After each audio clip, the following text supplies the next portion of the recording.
ఓం సాయిరాం. బాబా భక్తులందరికీ కూడా నమస్కారం అండి. అందరూ కూడా సుఖంగా సంతోషంగా ఎప్పుడూ కూడా ఆనందంగా ఉండాలి అని చెప్పి ఆ బాబాగారి తరపున నేను కూడా మనస్ఫూర్తిగా కోరుకుంటున్నాను.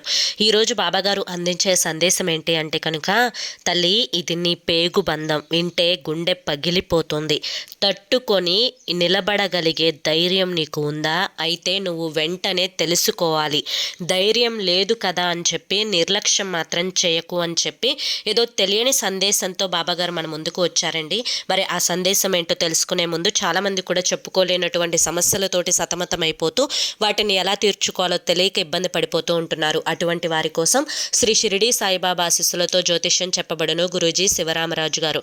Phone number 9959422552. మీరు ఇప్పటి వరకు ఎన్నో చోట్ల జ్యోతిష్యం చెప్పించుకొని మీరు ఆశించిన మార్పులు మీ జీవితాలలో జరగలేదని చెప్పి బాధపడి ఉంటారు. కానీ ఇక్కడ అస్సలు అలా జరగదండి. మీ సమస్యలు ఏవైతే ఉన్నాయో, ప్రేమ, పెళ్లి, ఉద్యోగం, రాజకీయం, సంతానం లేక ఇబ్బంది పడుతున్న, భార్యాభర్తల మధ్య గొడవలున్నా, అప్పుల సమస్యలున్నా, శత్రువుల సమస్యలున్నా అవేంటో గురువుగారికి వివరించి చెప్పినట్లయితే వాటికి తగిన పూజలు చేసి గురువుగారు మీకు రోజులలోనే పరిష్కారాన్ని చూపిస్తారు. గురువుగారు చెప్పినట్లు 100కు 1000% జరుగుతుంది. నమ్మకంతో స్క్రీన్ మీద కనిపిస్తున్న నెంబర్కి కాంటాక్ట్ అవ్వండి. భార్యాభర్తల మధ్య వశీకరణ, స్త్రీ మరియు పురుషుల మధ్య వశీకరణ 100% జరపబడును. ఎటువంటి సంతాన సమస్యలకైనా కానీ గురువుగారి దగ్గర చక్కటి పరిష్కారం అనేది దొరుకుతుంది. మాకున్నటువంటి ఎన్నో రకాలైన సమస్యలను గురువుగారు రోజులలోనే పరిష్కరించారండి. అలాగే మీ జీవితాల్లో సంతోషాలు నిండటం కోసం ఎన్నో ప్రయత్నాలు చేసి ఉంటారు కదా. ఒక్కసారి చివరి ప్రయత్నం అనుకోనైనా కానీ ఈ గురువుగారిని కాంటాక్ట్ అవ్వండి. మీకున్నటువంటి సమస్యలు తీరడం చూసి నిజంగా మీరే ఆశ్చర్యపోతారు. ఇక ఆలస్యం చేయకుండా బాబాగారి యొక్క సందేశం ఏంటో మనం తెలుసుకుందాం. తల్లి, ప్రతి తల్లికి కూడా తన బిడ్డ సంతోషంగా ఉండాలి, ఆనందంగా ఉండాలి. నేను పడ్డ బాధలు నా బిడ్డ ఏ రోజు కూడా పడకూడదు.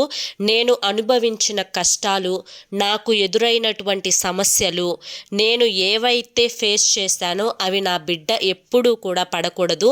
తను చాలా జాగ్రత్తగా పెరగాలి, ఆనందంగా ఉండాలి, డబ్బు పరంగా ఎటువంటి దిగులు ఉండకూడదు, ఆరోగ్యంగా ఉండాలి అని చెప్పి ఏ తల్లైనా కానీ కోరుకుంటుంది. అలాగే ఏ తండ్రి అయినా కానీ కోరుకుంటారు.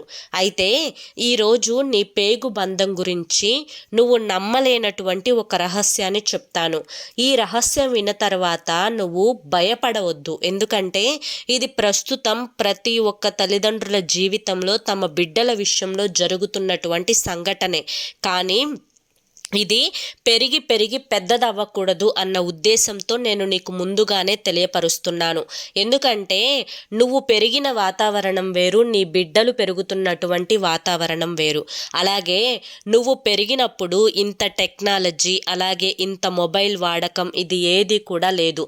ఇప్పుడు ఈ మొబైల్ వాడకం అనేది ఎక్కువ అవ్వడం వల్ల పిల్లలలో అనేక రకాలైనటువంటి సమస్యలు చోటు చేసుకుంటూ ఉన్నాయి. అలాగే తల్లిదండ్రుల మీద ప్రేమ తగ్గుతుంది, గౌరవం తగ్గుతుంది. అలాగే ఎప్పటికప్పుడు కూడా తమ బిడ్డలు తల్లిదండ్రులను ఎదిరించి మాట్లాడటం కూడా నేర్చుకుంటూ ఉన్నారు. అయితే ఇది ఏ విధమైనటువంటి ప్రవర్తనకు దారితీస్తుంది అంటే కనుక, తల్లిదండ్రులు ఏదైనా ఒక సలహా చెప్తే ఆ సలహా అనేది వినకపోగా వారిని ఎదిరించి మాట్లాడటం, అలాగే ఏదైతే రంగుల ప్రపంచం నీ బిడ్డల్ని ఆకర్షిస్తూ ఉందో ఆ రంగుల ప్రపంచంలో వెంటనే సంతోషం దొరకడం వల్ల ఆ సంతోషం వైపు అడుగులు వేయడం, అలాగే తెలిసి తెలియక ఈ వయసులో కొన్ని రకాలైనటువంటి తప్పుడు పరిచయాలకు లోనవ్వడం, తప్పుడు స్నేహాల వైపు అట్రాక్ట్ అవ్వడం, తప్పుడు మనుషులను ఎంచుకోవడం, అలాగే ఇది మంచి కాదు, ఇది చెడు, నీ జీవితంలో ఈ మార్గాన్ని ఎంచుకో అని చెప్పి నువ్వు సలహా ఇస్తున్నప్పుడు నీ బిడ్డ దాన్ని పెడచెవిన పెట్టడం, లేదా నీ ముందు మంచిగానే ఉన్నట్లుగా నటిస్తూ చాటున తను చేసేవి తాను చేస్తూ వెళ్ళిపోవడం, దీనివల్ల తన భవిష్యత్తుకు ఒక మచ్చ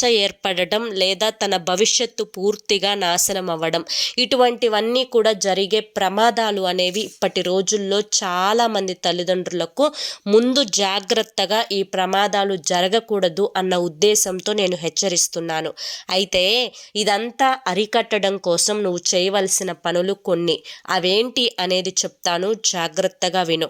బిడ్డ, ఇదివరకు నీ బిడ్డ నీతో ఏ విధమైనటువంటి ప్రవర్తనతోటి ఉండేది? అలాగే నీతో ప్రేమగా మాట్లాడకుండా, నీతో ఎప్పుడు ఏదైనా కానీ చిన్న విషయమైనా కూడా పంచుకునే నీ బిడ్డ ఇప్పుడు అసలు నువ్వు మాట్లాడితేనే తలకాయ నొప్పిగా భావిస్తుందా?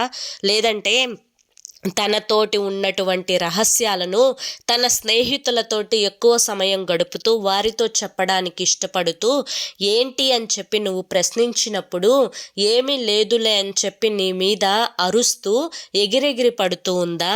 అలాగే ఎప్పుడూ కూడా అందానికి విలువ ఇవ్వడం, ఇలాంటి డ్రెస్ వేసుకోవాలి, అలాంటి డ్రెస్ వేసుకోవాలి అని చెప్పి ఎక్కువగా అందం మీద ఎక్కువ ప్రాముఖ్యతను చూపిస్తూ ఉందా?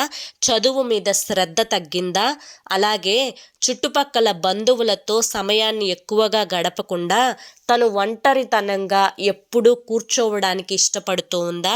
అయితే నీ బిడ్డ ఏదో ఒక తప్పుడు మార్గాన్ని ఎంచుకుంది అని చెప్పి నువ్వు అర్థం చేసుకోవాలి. బిడ్డ, ఎప్పుడైనా కానీ మన పిల్లలలో కొంచెం మార్పు వచ్చినా తల్లిదండ్రులకు వెంటనే తెలిసిపోతుంది.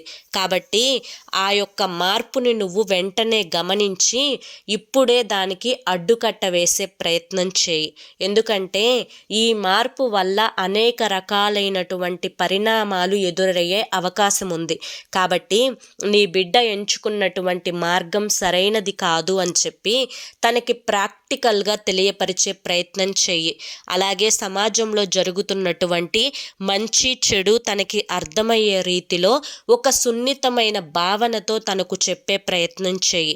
అలాగే చదువు యొక్క విలువ, గౌరవం తనకు అర్థమయ్యేటట్లుగా చెప్పు. ఫోన్ అనేది అంటే మొబైల్ అనేది తనకి తక్కువగా ఇచ్చి చూడు. అలాగే ఏదైనా కానీ గొడవ చేస్తున్నా, అరుస్తున్నా కానీ తను ఇది తప్పు, నువ్వు తప్పు చేస్తున్నావు అని చెప్పి తనకు అర్థమయ్యే విధంగా తనకు చెప్పే ప్రయత్నం చెయ్యి. ఎక్కువ బంధువులతోటి, స్నేహితులతోటి, సన్నిహితులతోటి ఆనందంగా ఉండేటట్లుగా, కలిసిపోయేట్లుగా ఉండేటట్లుగా నీ యొక్క బిడ్డ మనసులో మార్పు తెచ్చే ప్రయత్నం చేయి. ఎందుకు అంటే బిడ్డ, ఇప్పుడే నువ్వు అడ్డుతర వేయకపోతే రేపటి రోజున పరువు పోతుంది. పరువు పోవడం కంటే ముఖ్యంగా నీ బిడ్డ మీద నువ్వు పెంచుకున్నటువంటి ఆశలన్నీ, కోరికలన్నీ కూడా బూడిదలో పోసిన పన్నీరుగా మారే అవకాశం ఉంది. కాబట్టే ముందుగా హెచ్చరిస్తున్నాను. ఇది అందరి పిల్లల జీవితంలో జరుగుతుంది అని చెప్పి నేను చెప్పను, కానీ 100లో 90 మంది పిల్లల జీవితంలో ఇలాగే జరుగుతుంది. కాబట్టి తల్లిదండ్రుల యొక్క బాధ్యత తమ బిడ్డలను కనిపెట్టుకొని ఉండటం, వారు మంచి మార్గంలో నడిచేలా చూసుకోవడం. ఇది మాత్రం ఎట్టి పరిస్థితులలో కూడా వారి యొక్క బిజీ లైఫ్లో పడి మర్చిపోవద్దు అని చెప్పి ఈరోజు నేను ఈ సందేశాన్ని నీ ముందుకు తీసుకొని వచ్చానమ్మా అని చెప్పి బాబాగారు మనకి చాలా చక్కటి సందేశాన్ని మన ముందుకు తీసుకొని వచ్చారండి. మరి ఈ సందేశం మీ అందరికీ కూడా నచ్చింది, అర్థమైంది అని చెప్పి అనుకుంటున్నాను. నచ్చింది, అర్థమైంది అని చెప్పి అనిపిస్తే ఈ వీడియోకి ఒక లైక్ ఇవ్వండి, హైప్ ఇవ్వండి. కింద కామెంట్ సెక్షన్లో ఓం సాయిరామ్ అని చెప్పి టైప్ చేయండి. మొదటిసారి మన ఛానల్లోకి వచ్చినట్లయితే మన ఛానల్ని సబ్స్క్రైబ్ చేసుకొని సపోర్ట్ చేయండి. రేపు మరొక మంచి వీడియోతోటి మళ్ళీ కలుసుకుందాం. అంతవరకు కూడా బాబాగారి యొక్క ఆశీస్సులు మీ మీద, మీ కుటుంబ సభ్యుల మీద ఎల్లకాలం ఉండాలి అని చెప్పి మనస్ఫూర్తిగా కోరుకుంటూ సర్వేజన సుఖినో భవంతు. అలాగే మీకు ఎటువంటి కష్టాలు ఉన్నా కానీ, చివరి ప్రయత్నం అనుకోనైనా కానీ ఈ స్క్రీన్ మీద కనిపిస్తున్న గురువుగారి నెంబర్కి కాంటాక్ట్ అవ్వండి. సమస్యల నుంచి బయటపడి ఆనందంగా ఉండండి. జై సాయిరామ్.